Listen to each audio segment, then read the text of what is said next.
Hi friends, ಇವತ್ತು ನಮ್ಮ ಹತ್ರ ಮಾರುತಿ ಸುಜುಕಿ ಸ್ವಿಫ್ಟ್ ಡಿಸೈರ್ ಬಂದಿದೆ. VDI 13 ಮಾಡಲು ಸಿಂಗಲ್ ಓನರ್ ವೆಹಿಕಲ್ ಫ್ರೆಂಡ್ಸ್. ನೀವು ನೋಡ್ತಾ ಇರ್ಬೋದು ಗಾಡಿ ಹೇಗಿದೆ ಅಂತ.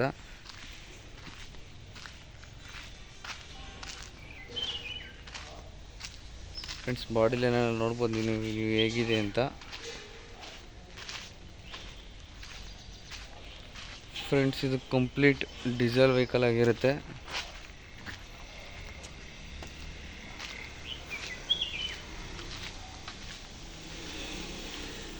ನೀವು ನೋಡ್ತಾ ಇರ್ಬೋದು ಫ್ರೆಂಡ್ಸ್ ಗಾಡಿ ಹೇಗಿದೆ ಅಂತ.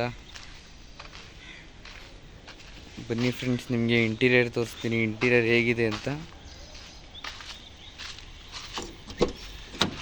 ಫ್ರೆಂಡ್ಸ್, ನಿಮಗೆ ಪವರ್ ವಿಂಡೋ ಬರುತ್ತೆ 4, ಹಾಗೆ ಮಿರರಿಂಗ್ ಅಡ್ಜಸ್ಟಬಲ್ ಬರುತ್ತೆ, ಪವರ್ ಸ್ಟೀರಿಂಗ್ ಬರುತ್ತೆ, AC ಬರುತ್ತೆ, ಹಾಗೆ ಮ್ಯೂಸಿಕ್ ಸಿಸ್ಟಮ್ ಬರುತ್ತೆ. ಫ್ರೆಂಡ್ಸ್, ನೀವು ಸೀಟ್ ಕವರ್ ಎಲ್ಲ ನೋಡ್ಬೋದು ಹೇಗಿದೆ ಅಂತ. ನೋಡ್ತಾ ಇರ್ಬೋದು ಫ್ರೆಂಡ್ಸ್ ನೀವು ವೆಹಿಕಲ್ ಹೇಗಿದೆ ಅಂತ. ಫ್ರೆಂಡ್ಸ್, ನಿಮಗೆ ಈ ವೆಹಿಕಲ್ ಮೇಲೆ ಇಂಟ್ರೆಸ್ಟ್ ಇದ್ದಲ್ಲಿ ಕೆಳಗಡೆ ಕಾಣಿಸ್ತಿರೋ ಕಾಂಟ್ಯಾಕ್ಟ್ ನಂಬರ್ಗೆ ಕಾಲ್ ಮಾಡಿ ಫ್ರೆಂಡ್ಸ್. ಹಾಗೆ ನಿಮ್ಮದೇ ಯಾವ್ದಾರ ವೆಹಿಕಲ್ ಇಮಿಡಿಯೇಟ್ ಸೇಲ್ ಮಾಡೋಂಗಿದ್ರು ನಮಗೇ ಕಾಲ್ ಮಾಡ್ಬೋದು ಫ್ರೆಂಡ್ಸ್. Thank you.